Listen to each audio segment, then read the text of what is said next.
how to protect the environment. First, then, next, finally are sequencers. They organize our writing.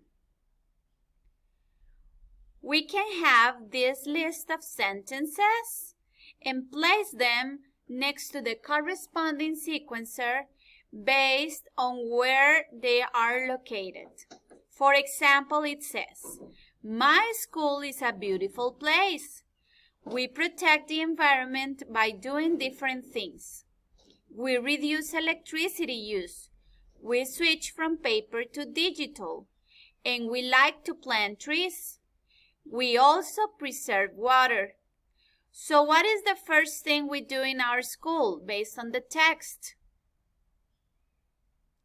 Sure, we reduce electricity.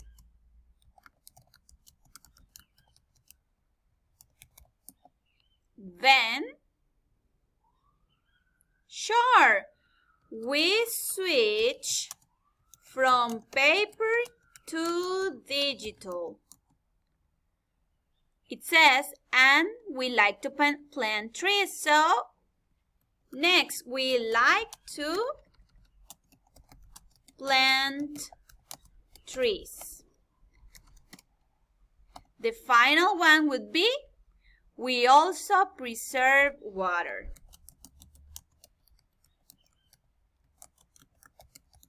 See, this is very easy. This is what you have to do for your evidence.